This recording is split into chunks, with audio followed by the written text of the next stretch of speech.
Those of you who watched my previous video with Robin expressed a lot of interest about getting to know the man and finding out a bit more about him. So we're at his house today. We kindly invited me out to his farm buildings, I guess we call them farm buildings, where he lives. It's the old farmhouse. It's the old farmhouse. Yeah. And so we've come to talk to Robin. Hello, Robin. It's lovely to see you again. Hello, Gabriel. It's always a treat to see you. You say the nicest thing. It's been wonderful. So, as I said, a lot of people expressed a lot of interest in what you do last time. So, I guess one way of looking at it is, how did you get to where you are now? I mean, potted history, where did you start? I mean, have you always been doing these sorts of things, or is this a new, in the last 10, 15, 20 years? We grew up in Africa. My dad was an architect with Finchley Borough Council not getting anywhere. And an old friend had set up an architectural practice in what was then Southern Rhodesia, which is now Zimbabwe. And in the year of the 1951 Festival of Britain, he'd been working on that. And anyway, we packed up everything, sold everything, and emigrated. You had to promise to build a house within 2 years of getting there, or at least my dad had to. So when we first arrived, we lived up in the mountains. We didn't go to school at all, and we went bush for 6 months and then moved down into Umtali, and Umtali doesn't even exist anymore. And then my dad built us a house. Then we moved from there up to East Africa, and he built more houses up there. So we grew up on building sites. Even then, we were making things. So this goes back quite. What year are we talking now? What year? We're now talking 54, 5, 6, 7. So you're still building stuff even then? Right. So in those days, we built go-karts. I mean, just bicycle things with planks and wheels and bits and pieces. And we built model aeroplanes, and we built our own crystal sets and for listening to the radio. Your cat's whiskers. We just did stuff. And in those days, you could, yes, it was the very, very beginning of transistors. So you this didn't work out, so you've come home. It's late 50s? Yes, we came home. After I'd done GCSEs, we came home to England. So you're back in Britain. What happens next? We're back in Britain. I go to school in London. And an awful lot of people spend an awful lot of time asking me what I'm going to do when I grow up. And for some reason, I say that I'm going to be a vet. And that seems to be a very good thing, and everybody approves of it. So they go away and leave you alone. And they go away, exactly, they go away and leave me alone. And then when I got to university, the first thing they said was, well, you can forget all that A-level stuff, because now we're going to teach you to use your brain. But they still seem to want to test me on things I had to get marks out of 10 on. So after a couple of years, I failed some exams, got very bored and left. So you, at some point, you must have switched across to building things and doing what you do now. How long ago was that? When did that start? And what started it, more importantly? What made you go, oh, I can build that and do it better? Originally, it was when I was when I first left university and I first went to get a job and got a flat. We needed to furnish the flat. So you built the furniture? And we hadn't got any money. And I couldn't afford to buy anything I liked. So I started making stuff. That was the first big lesson of my creative life, I think, was going through the unbelievably dispiriting process of going round shops trying to sell them things I'd made. That was awful, and I promised I'd never ever do it again. And so you've made furniture. We're into the 60s now. Coming forwards, when did you start doing structural work? Because that's what people know you for now, isn't it? And later on, I do want to show everybody, this man has an ingenious way of making stairs that I adore. I could make a set of stairs using Robin's and technique. We'll have a look at that later. But going on to the structural stuff, what got you onto that? And did you have an interest in that, or was it like your furniture, a bit of a necessity? I am actually, I'm not a craftsman. I think I have an eye for design, but I can't do it. I think I can appreciate it and love it and like it and enjoy it, but I can't do it. But I know what I want it to be. And so over the years, I gradually learnt to design things down to my ability to make them. And that's what became me, was that it had to be cheap enough for me to be able to afford it. And it had to be simple enough for me to be able to make it. That's what started me, I suppose, on sticking old houses together. Because you've done a lot of work, you've done all the work in here pretty much, haven't you? I mean, you've done loads. I mean, we'll see on later in the film some of the things that Robin's actually done here. But I've got to say, it's ingenious stuff, a lot of it. And again, it's that reusing old materials like the slates on the roof that you reuse. But before we get, I don't want to get into that just yet. I want to carry on coming forward. So you've discovered that if you link your ability to build things with your ability to design things, does that mean you kind of go past the drawing stage and it's all up here and you think, I'm going to build this and I know what I've got to do, I've got to cut this piece of wood to that and join it to that? Or do you now still, do you use drawings or designs of any description? Because I've never seen you with a drawing in your hand. No, I hardly ever do drawings. And that's because I almost always know where I want to finish up, but I'm never very sure about how I'm going to get there. And that I have to make up on the way. But my journey on doing things and making things actually really goes back again. It goes back to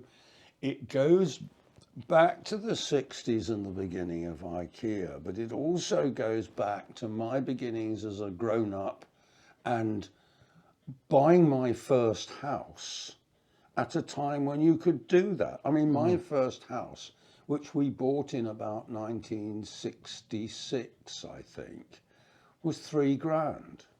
And there was a bunch of us that wanted old houses. We wanted to do up old houses. We thought they were more beautiful.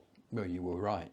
Well, in hindsight, we were, but we didn't know we were at the time. At the time, I think we just thought they were prettier. At the time, I think it was part of an era when I suppose we were revolting and probably still are. And that being forced to buy what were then being dismissed as tacky little boxes out at Yate was something we were all very sniffy about. Now, actually, we were probably right, but we didn't know we were right. We weren't trying to be right. We were just trying to do what we wanted to do, which meant buying an older house, finding ways to make it work and finding ways of using things and rejuvenating things and mending things and finding other ways of doing things. And so we all went to work, and then we came home and spent our evenings and weekends doing our houses up and going to the pub. I remember my dad was very much involved in building stuff in the house. I mean, we had a newer house. It was built in the mid-50s. Yeah. They moved into it just before I was born. Yes. But my dad built all the furniture and all the fitted wardrobes and all that. He could do that. And the other thing that I remember back at that time was because cars, people used to buy second-hand cars. I remember seeing cars second-hand for 50 quid. Yes. And you would buy a car and then you would spend your weekends repairing it so that it lasted long enough to get you to work all week so that you could do the same thing. Yes. That's just gone. I mean, when I was a kid, there'd be rows of cars with their bonnets up and toolkits and people swearing under the bonnet. But now, because cars aren't like that. But it's not only that. I mean, if you grew up now, you would probably grow up differently because we now have a society where you expect everything to be available. You don't. There's no waiting. I mean, my mum and dad had hardly any sticks of furniture to throw together No. when they moved in. No, you're and right. they built it over time. Yes. When they could afford it, they bought Yes. it. They never was almost looked Yeah. down on at that time. And whereas- you are absolutely right. I think we're going to have to start this again. And I think we're going to have to do this again. I think we're going to have to. I think we're going to have to think about how we. It's going to be a complete reset, because I mean we're Yeah. living in a society now where kids don't know where milk comes from. You No, know? I know. And you know, Yes. something's broken, you throw it away, you go and get a new one, and that's always been wrong. Yes. That's always been wrong. Yes. And I Yes. think that's what's going to have to change. But I think we're jumping Yeah. ahead of ourselves a bit Yeah. there.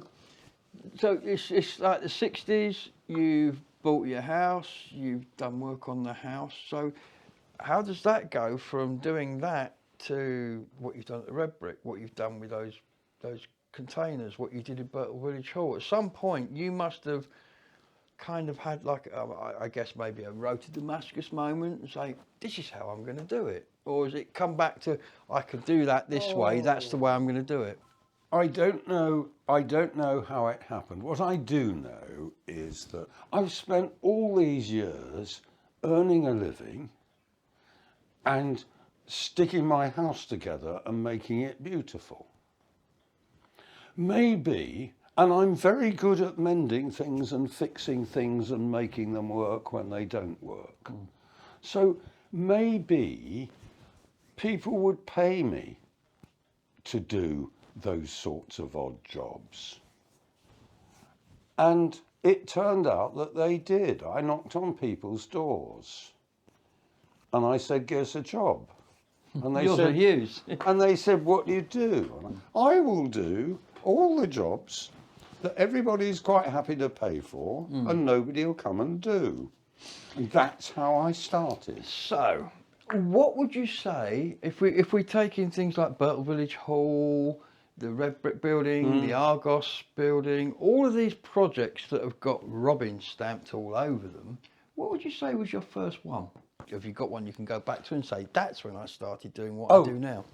Oh, the first one of those was our house down here. This one? Yes, the first one of those was our house down here. I had been working by then for other people in Bristol, and actually what I learned, because I'm a very good learner, I'm a better learner, well at least then I was a better learner than I am a doer.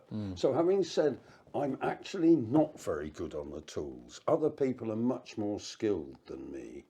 But I know how things ought to look, and I know how they work, and I know how structure works.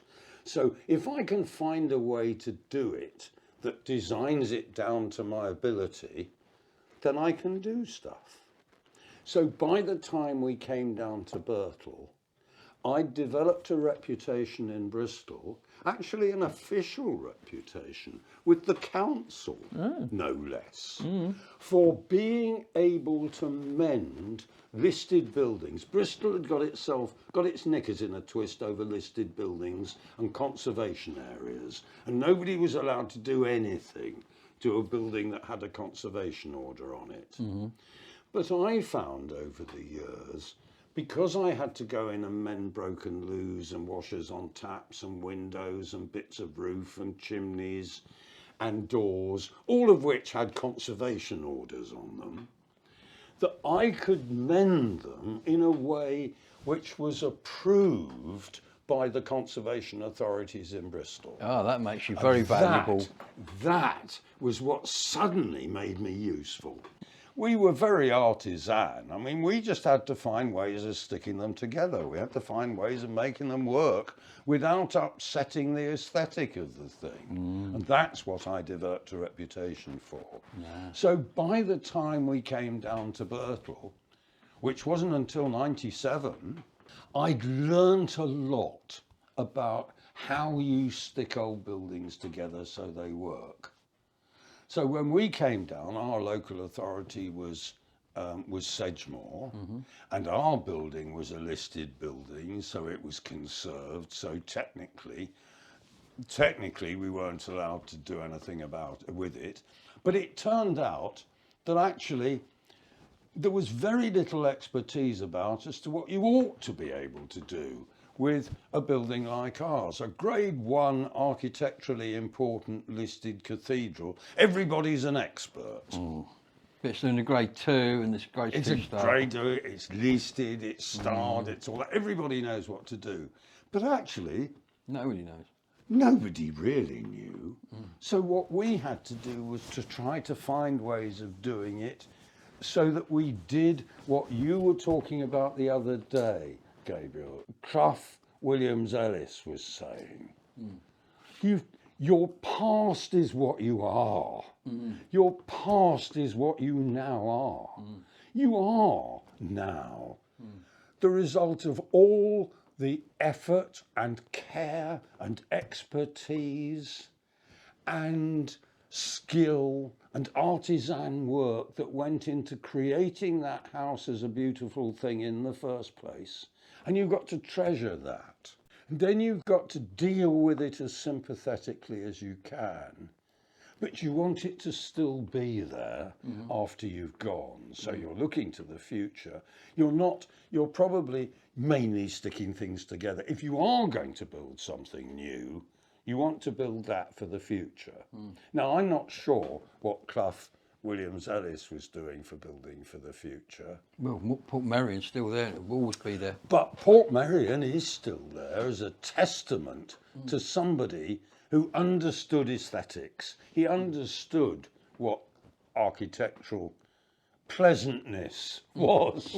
I think with Clough Williams Ellis, two things. One, he had looking to the past, adorning the present, and building for the future. But the other thing, which was his very important message, and I think the reason data behind Port Merion itself was that you can take a beautiful landscape and you can develop it and enhance it. Yeah. You don't have to take a beautiful landscape and the minute you start developing, ruin it.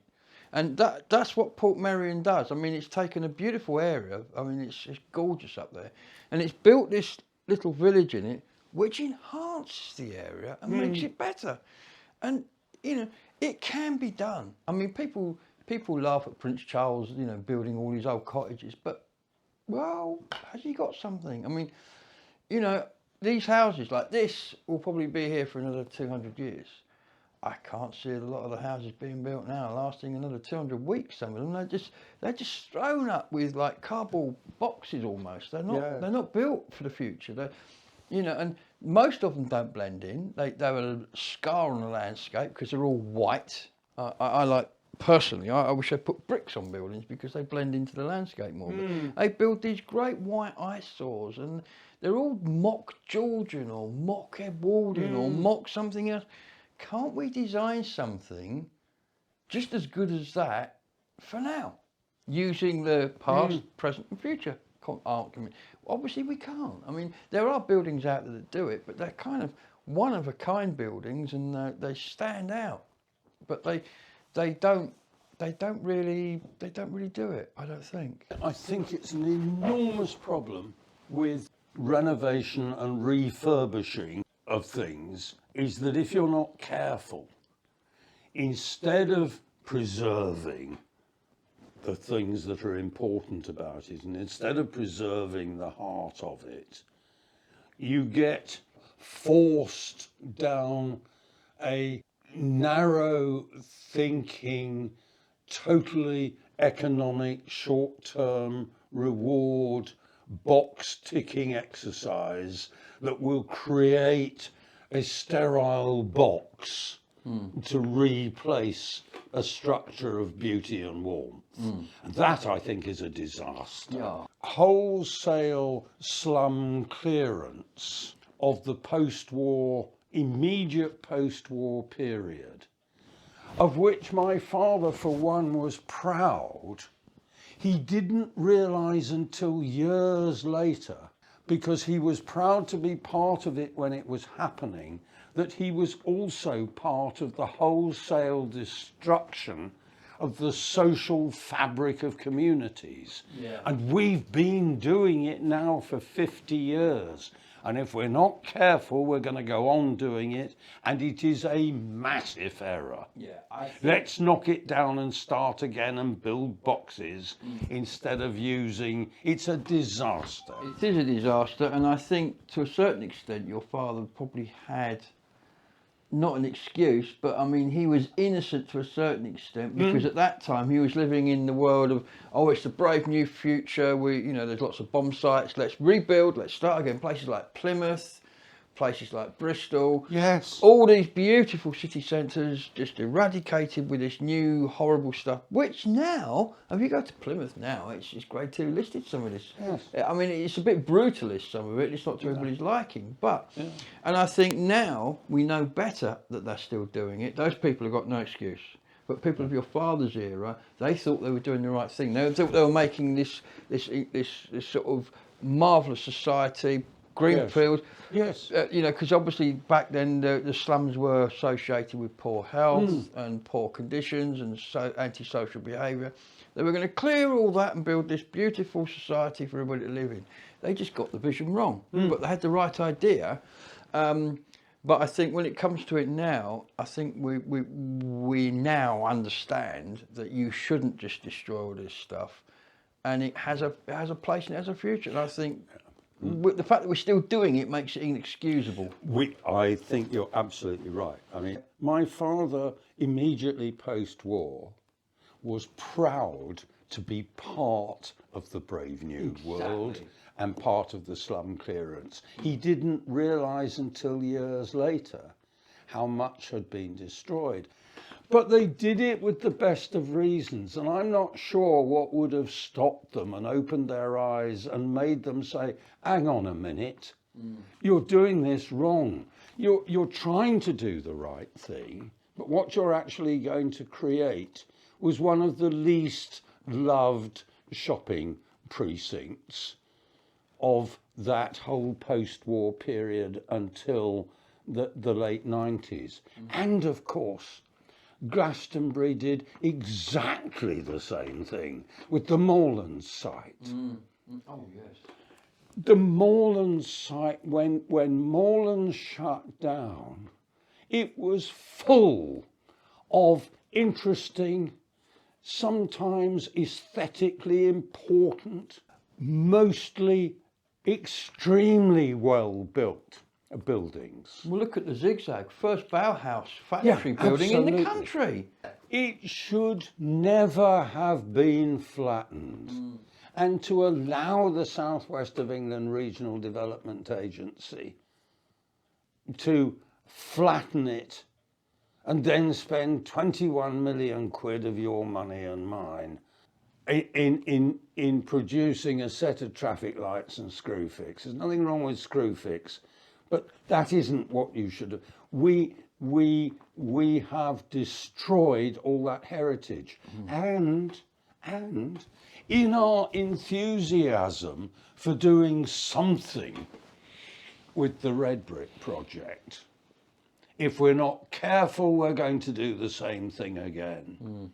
We're going to decide that for reasons that in the future we will be extremely sorry for, that the answer is to knock it down wholesale and build something sterile that will tick boxes. That's the danger, and if we do that, we will have got it seriously wrong. So, bringing us up to date, Robin, you've done the projects that we've previously seen with I suppose Birtle was first, was it? Our house was really the first one. Yeah. Because we moved down here in 97, on October the 31st, 1997. So that's 21 years we've been, 24 years, nearly 25 years now that we've been here. And for the first 2 or 3 years that we were here, I more or less wasn't allowed out. I mean, I came home And got your tools out. And got me tools out and spent every weekend. And I had Ray and his son John doing the wet stuff with me.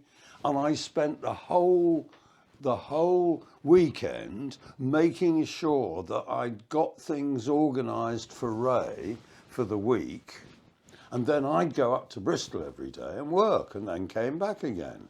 And it took us, whatever it was, couple of years or so, to get it up together to a point at which you could stop. You know that, for example, anybody who's doing up an old house and says they've finished is just showing off, because you never finish. But you get to a point at which it's good enough. And good enough has always been okay for me. And if you've done it properly, it won't fall to bits, and it won't go tacky and horrible, and it will work. And this house, I mean, we've seen some footage of it already. I mean, it's an amazing place. I love it. I love the way it's, I don't know, it just all comes together, and there's little rooms and little hidey hole. I love the fact you can kind of lose your way around almost. It's not like a box with 4 rooms in each corner. It's quite organic, and it's got corridors, and I love the way you come in through that arch, and you can see because of the skylight, the use of skylights, the way it lights that sort of inner courtyard, that bit behind you. I love that. Yeah, well, I can't tell you how lucky I feel. I feel lucky at living in this house every day when I come home. I really appreciate it every day. And I couldn't have imagined when I was younger that I would finish up living in such a beautiful place. And I want it, I want to try and do the best I can, that when we hand it on, it goes on being a nice home for somebody. Definitely. It's like that, you know, the past, the present, and the future thing we were talking about earlier on. Because you certainly have, you know, your respect for the past in here, and not destroying stuff, as we're going to see later on in my favourite part of the house. It defines who you are, I think, and it's brilliant. You know, for the present, this adorns the landscape it's in. Absolutely, it's a lovely place. And for the future, well, you've given it a future by doing what you've done to it. So, I mean, that ethos is fulfilled, isn't it? Which is a good thing, and that's, you can feel it. It's got a warm, homely feeling to the place as well, which I really quite like. That's lovely. And that's without even having the wood burner going. You know, I can imagine with the wood burner going, you have trouble getting people to leave, don't you? No, with a bit of care and attention, this house will go on almost forever. In fact, one of the things about houses is that houses and buildings of all kinds are infinitely repairable. All you have to do is throw a lot of money at them. Yeah. But they are infinitely doable. Yeah. Yeah. And this is worth doing. Some of the stuff that's being built now, the sooner that falls down and turns into rubble, the better. I mean, people will have heard me ranting on when I go to Bristol, and I cannot understand why they can't gentrify or improve a riverside without knocking all the nice stuff down and building these horrible, ugly monstrosities that have all got galvanised balconies. What is it about galvanised balconies? Are they in fashion? Anyway, but you know, I'm not anti-modern architecture. I mean, we're talking about Cabot Circus. I adore Cabot Circus. I mean, that is quite cutting-edge architecture in its time, and I think it's absolutely beautiful. And I think like the twisted bridge that goes into the car park, where the floor obviously stays level, but the bridge twists as it goes across a glass bridge. Beautiful, beautiful architecture. And I think there are architects out there who are doing good things. It's just the mainstream grey dross, the everyday stuff. It is just, you know, if you put loads of colours in a paint pot and stir it long enough, it turns grey. Despite what they tell you about all the colours making white, it makes grey. And that's kind of, we seem to accept grey in our architecture these days, which is sad. Yes, and when you think that buildings of all kinds are the material fabric of our social community, it is amazing that so often we seem to put economics at the top and have everything driven by ticking boxes and produce a kind of sterile uniformity which takes the heart out of it. So that's your house. What came next? But that was Burtle Village Hall, wasn't it? The Village Hall, we started in 2008 and opened in 2009, and I'd spent that 4 or 5 years before then. I retired in 2006 and spent the next 2 years annoying the government to no effect whatsoever, followed by building the hall, followed by another period of utterly failing to annoy the government sufficient to prod them into doing anything useful. And that's when I turned up at the red brick project to join in with a bonfire, because they were burning things, trying to get the building watertight and safe by the 31st of March 2011, because if we managed to do that, Swerder, subsequently shot for being a complete waste of all our money, was going to give it to the Red Brick Community Project for £1, which they did. So we spent the next 18 months building the Argos catalogue office and doing some work on buildings A and B. But the great albatross was, of course, building C. And once we'd got buildings A and B open, and it didn't look as if we were going to be able to get any serious interest in building C, and that the project therefore was no longer going where I thought it ought to be going, which wasn't entirely its fault, I ran away. And that's when I finished up at Paddington Farm, took the scrap metal recycling scheme up there, and where we built the classroom. Now that classroom was an amazing building, wasn't it? Now that, remind me, was built of pallets?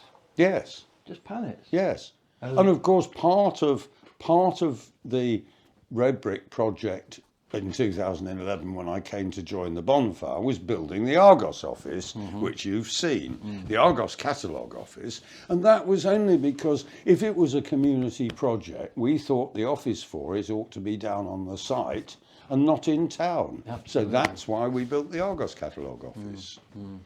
So then I went off and we went up and built the classroom out of recycled pallets and straw and children and grannies and chopped up bits of second-hand wood and put the roof on. That was all made out of tiles made out of vinyl flooring offcuts. That was mostly free. I mean, we built that whole building, and we did have to buy some of it, but not that much. Not that much. And we built that whole building for about 12 grand. Now it's a lot of money. I mean, 12,000 quid to me is a big lump of money, but it's nothing considering what we got for it. Absolutely. And if you'd have bought to have that, paid to have that built, you would be paying 5-6 times that. Then I went off again.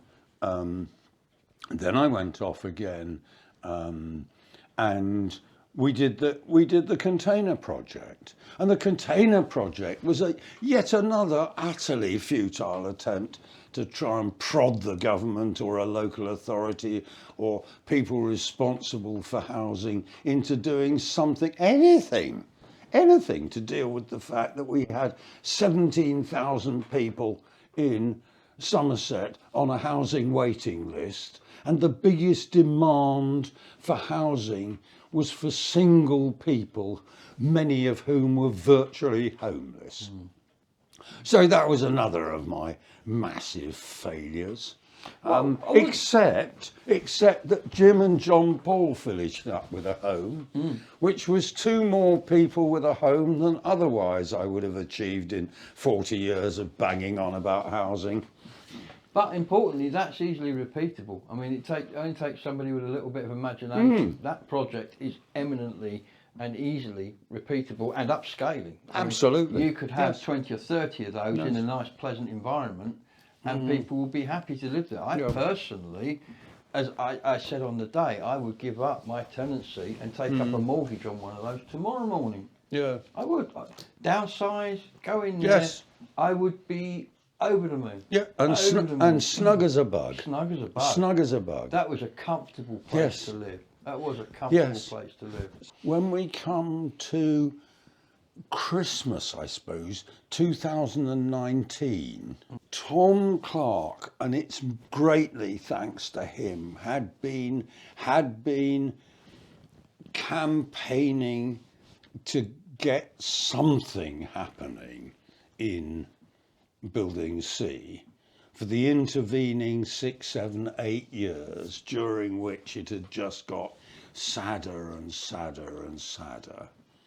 Tom had got some funds which were allocated to roof repairs on Building C, and he had agreed to make that available so that we could begin piecemeal to do something in Building C. And 2 or 3 of us had thought that what we really needed, what the whole thing really needed, was something very exciting and very sexy and utterly pointless. A bridge. An 100-foot Peruvian style rope bridge between the roofs of Building C and the zigzag building seemed to be the ideal project, really. So that's how that came about. And we had designed it with the help of the genius Nick McLean. And because I knew what a rope bridge is, you just fling you fire a couple of bits of string over with a bow and arrow, and you go on pulling over bigger and bigger bits of string until you've got enough. Well, Nick McLean knows what enough is. So he was able to tell us but fundamentally that's all that bridge was. Now, by the time we'd got it open, and it is the most beautiful thing, and I am chuffed with it, and it is utterly pointless, but it is such fun. And it does look great at night. And it looks lovely at night. Doesn't it? And that's thanks to Howell, who also we subsequently commissioned to build the spire, which is also beautiful. Absolutely lovely. In fact, the best thing anybody said to me about that was somebody said that when they saw the spire at night, it made them cry. And that was the nicest thing that anybody said, I think.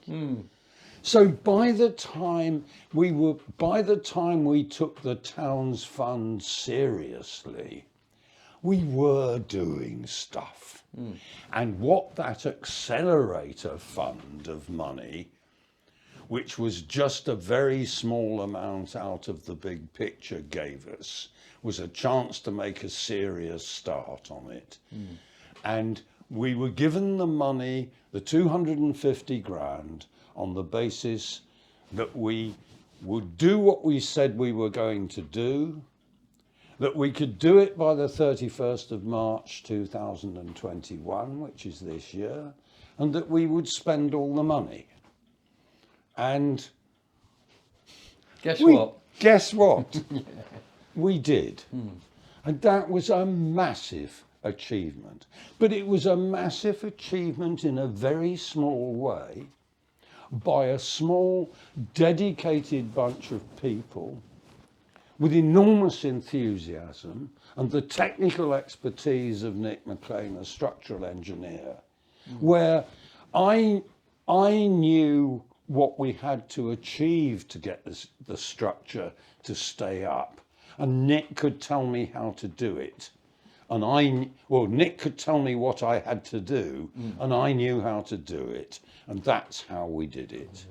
And so that brings us kind of full square up to modern times now, doesn't it? So here we are sitting in your lovely house here in Birtle, and it's just coming up to Christmas 2021. So what's your next project? Have you got anything you got in mind, or you got something you're doing already maybe? Or are you just going to put your feet up and say sod it? I don't know. It is always very difficult to resist the temptation to make something, to build something, or to create something that's pleasurable or something. I mean, I think beautiful is a bit of an exaggeration, but something which is pleasing or something which is aesthetically pleasing. So I don't know. What I said I'd do was no more serious work at all, but that I thought that I would quite like to read stories to children, because it's something I used to do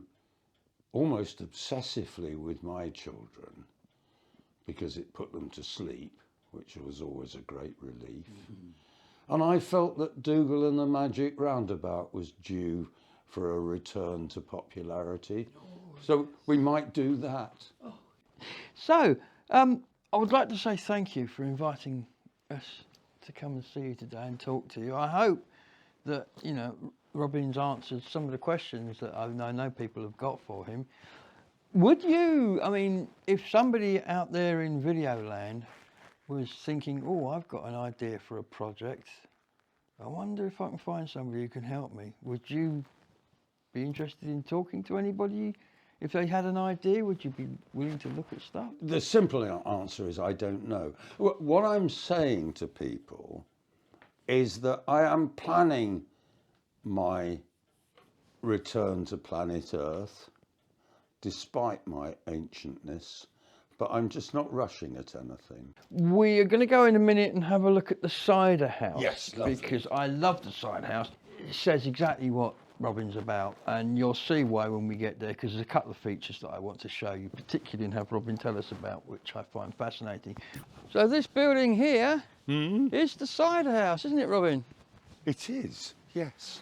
Well, as I was saying to you earlier, that the cider house was about 385th on the list of things that I needed to do. But when it came to the top of the list in the end, I really enjoyed doing it. It had suffered because by the time we moved here, the farmer who'd owned the place, who was tight as a duck's arse, he was. Tight as a duck's arse. Well, odd slates had fallen off his roof, so he nicked them off the cider house roof to repair the main roof. The result was that the water had poured in, and by the time we got here, the roof had fallen in, and I've got photographs of it very fallen in. And it really, and everything had rotted, and what hadn't rotted was full of worm. So it was in a pretty poor state. Okay. The cider press was still there, but all the kit for mashing up apples and smashing them all up and winding through, that had all gone. So really, we just got the building with no roof. Should we go inside and have Let's a look? go inside. And so here, as you walk into the cider house, is what says Robin to me, because most people would have thrown this away. This beauty, this absolute joy on the eyes, is from the 1850s and is an original cider press. Now, most people would have ripped that out, burnt it, thrown it away. No, Mr. Robin here turns it into a table. How cool is that? But I tell you, this gets even better. This does get even better. But that is a thing of beauty, and it's in the middle of the house. I mean, this would be the living room, I'm guessing? The lounge, for want of a better word? Well, at the time, all we were doing was coming into a cider house and saying, well, you need to sleep in it, so you need an upstairs, and you need to sit in it, so this will be the downstairs. So this would kind of be the lounge. And if I swing around here, you can see it's got a little I think they call them a cabin kitchen. Look at that. Yeah. Absolutely amazing little kitchen. And as we swing around, the all-important ablution zone. And it's even got a laundry room. You could put a washing machine out here and do your laundry. Yeah. Yes, it does all work. It's connected. It's connected to the drains, and our drains work in the house by septic tank. So these are just connected up to those cesspits. They're just connected up to that. But the sort of way in which you get the benefit of doing things really, really cheaply are the windows. That, for example, if you look at the kitchen window. Oh yes, let's look at these windows, because these windows are brilliant. You come through and show us how it works. Well, the last Whole Earth catalogue, published in 1971, said the trouble with windows is that they're much too complicated and everybody expects them to do too many things. They expect to be able to see out of them, and they expect to get air in and out of them, and they expect to keep the draft out, and it's too many things. So the Whole Earth catalogue says you should ask your windows to do less. But actually these, which are just a hole in the wall, are in fact a frame, and those glass units are thrown away. They're just double glazed units. They're the internal bits when you take all the plastic off. They take all the plastic off. So we had a frame here which was close enough, and that actually happened not to be doing anything. So we used that. So there we've got a window that you can see out of, and you can open it to get air in and out of. And it hinges on the bottom on a piece of hose pipe, ordinary 1/2-inch garden hose. And if you do want to shut it and keep the draft out, you just drop a wedge in and it does it. And of course there's another feature that you haven't mentioned, and that is that you can actually lift the entire pane of glass out, leaving the window frame completely devoid of glass and giving you maximum air. I'd forgotten that. Which I really like. Yes. I like that about them. They actually come out. Yeah. In fact, Robin's going to demonstrate that very feature. Look at this. Well, you're right. Yes. I'm not going to, because it's too heavy. But it does just take it from me. That lifts out. You can just lift it out. Yes. Yeah. Oh. There you go. See, it's moving. Oh. Yeah, it's a bit You heavy. lift it out and it'll come out. But I'm not going to, because it's too heavy. How many of you can say your windows will do that? I think that's a brilliant design. Now, And they cost fortunes compared yes. with The only thing is, going and buying double glazing everywhere. the only other thing is, I mean, I guess you have to design your building around your windows, because then they are dictating the size of things, because you can't change the shape and the size of those, so they dictate where they go and what you do with them. Yeah, it just so happened that the double glazing people that I know, and there are 3 or 4 companies, are forever chucking out glazing units, because they're always, I don't know why they keep replacing plastic windows, because they'll last for ages, but they do. And I managed to scrounge all these, because I managed to get them close enough that I could just knock up frames out of second-hand bits to do it.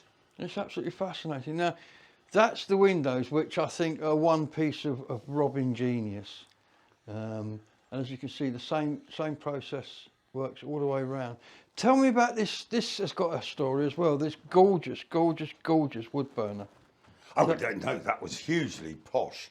What had happened was that a firm was, I don't know, this is somewhere near Henley. They're doing a house which is going to cost, I don't know, 250 million quid or something. I don't know, just stupid money. And in one of the outbuildings, they put one of those in and didn't like it. So My daughter-in-law, who worked for them as site secretary, they said they wanted it removed, and she said, well, I'll give you 50 quid for it. And they said, help yourself. So we've got about 2 grand's worth of fireplace, of wood burner in here for nothing. Beautiful, beautiful. Which was very nice. Mm-hmm. Now, this is all plastered, by the way. This is all lime plaster. There's no cement in here. All this is just lime plaster. And painting lime plaster takes forever, and it's very messy, but it's cheap as chips, because all you need is a pot of lime putty and a bit of colour, and that's it. So it's very messy, it's very watery, but it is cheap as chips. Everything that the staircase is made out of is second hand. Let's talk about the staircase, because we've talked about the windows, ladies and gentlemen, and they are a work of genius. Wait till you see how this man makes a staircase. Just go on. I said to you earlier on today, I said, look, I'm not a craftsman. I'm not a joiner, I'm not a cabinet maker. I'd like to be, and I have huge admiration for those that are. But I do know what shape works, and I know what structures work. And I knew that what I had to do was to design, if I wanted this staircase to work, there was no point in thinking that I could write it down and draw pictures of it and then make it. No chance at all. On the other hand, I knew that if I could design it down to my ability to make it, I could build staircases anywhere. And this is one of them, and I have. I've got 1, 2, 3, 4 staircases in this house dotted around the place, all of which are made on exactly the same principle. Now, it'll be easier, although have a look at this one, but it'll be easier to show you quickly where the computer is, because you can see the principle. I mean, basically, you've got 6 sticks, 1, 2, 3, and 3 the other side, and those are just all exactly the same planks that happen to be at a tread height. And those are the treads, and you just push those through and wiggle them about, knowing that you've got to get up there in that distance. So once you know those 2 things, you can build a set of stairs almost by lunchtime, because all you need to do is screw those to those, put those in and wiggle them about, and then fix them. And then what you've done, you know that you've got to finish up there by the time you get to there.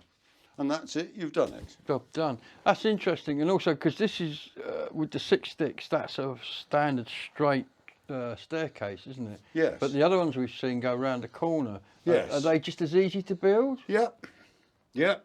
So, I mean, this can be adaptable to any stair, yep. anywhere. I mean, you could have a spiral one, yep. you could replace... Oh, it's actually really ingenious, isn't it? And did you come up with this, or was this something you saw and thought, oh, I can take that and adapt it? No, it was just that because what I wanted to do in the calf was get up to be able to knock a hole in the wall to see through, I realised that it had to be some sort of almost like a spiral. So I realised that if instead of just having those 2, you had another 3 here.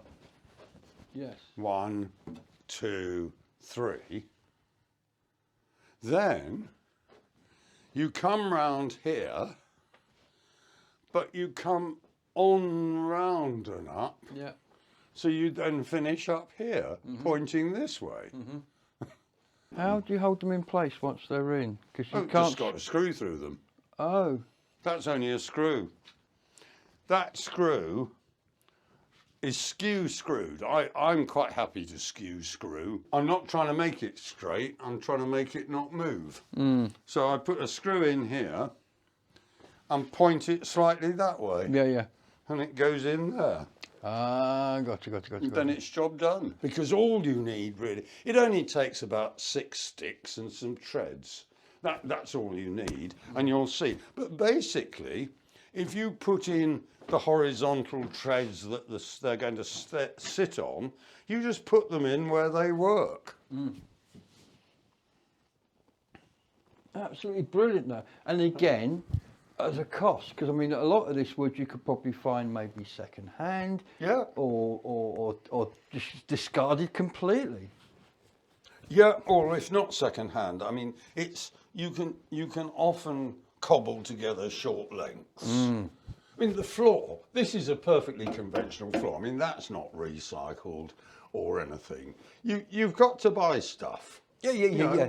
Everybody has to finish up buying stuff. The unspoken advantage of these also, of course, is that if you're in a short space like this, when you can't have a straight stair run, you can, and I noticed some of the other ones, they go around a corner, don't they? So this lends itself to making a spiral staircase or a curve or anything. It doesn't have to be a straight line, does it, as you can see there? No.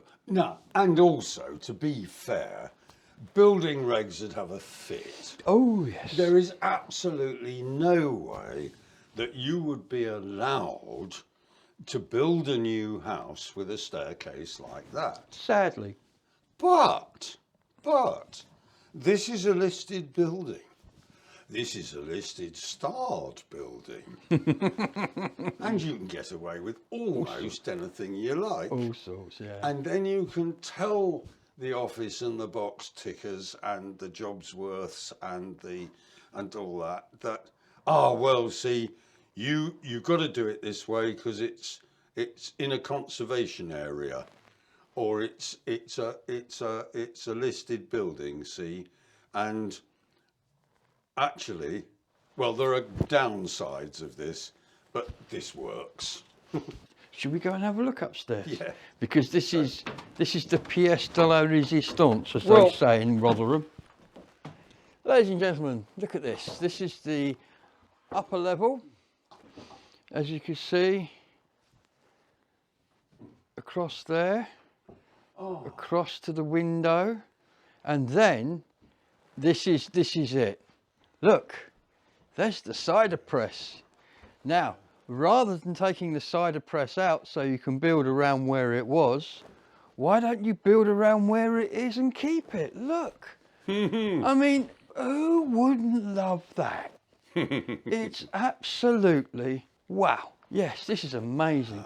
I'd have all my computer screens lined up along this wall. This would be my editing suite in here. I do have to say, I did love doing this bit up here. For 2 or 3 reasons. Partly because I wanted to get some light in through the roof.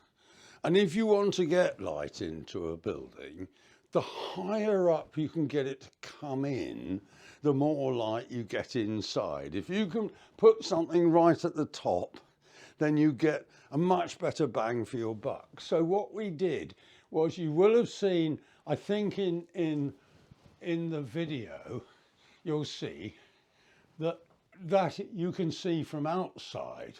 What we actually did there was to miss out one complete row of slate all the way round, and I put in glass slate instead.